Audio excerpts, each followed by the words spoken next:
Mr. President, good sponsor, yung susunod na punto ko, pwede po bang mag-provide ang good share ng mga kahit general details kung paano yung 125 million na iyon ay ginastos, no? Considering yung said amount ay inexpend sa loob ng 11 araw.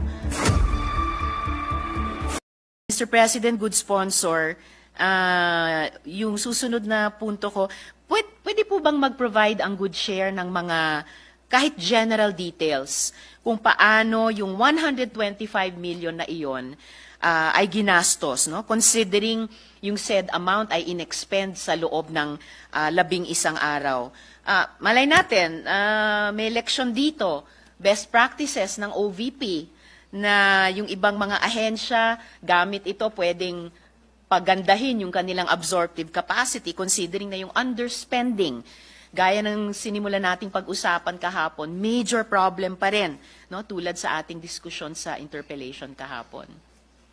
At ito po yung akibat po nung pag-implement nung yung safe implementation of the programs, activities, and projects of the Office of the Vice President to alleviate poverty and promote the general welfare. At nakita natin nung sa komite, Your Honor, napakarami pong program ang OVP from libreng sakay, yung pagbubukas po ng maraming satellite office, yung pagbibigay po ng tulong sa libing, sa paggamot, sa napakarami po. There's so many services that were provided by the OVP, Your Honor.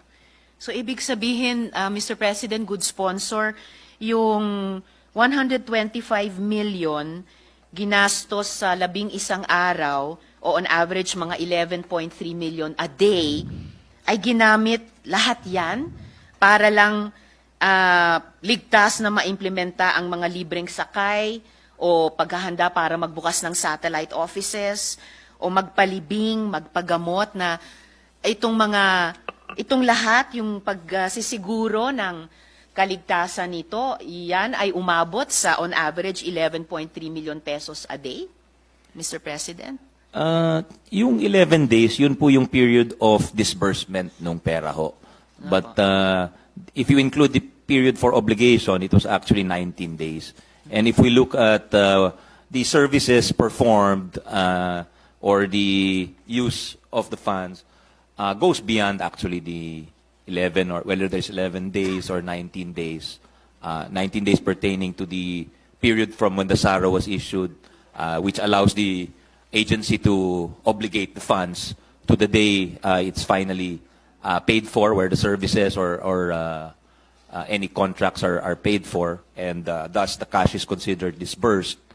Does not mean that all the services or all the information, for instance, will be given on those days. Meaning, the information could have been given subsequent to the contracting and disbursing of the money, Your Honor.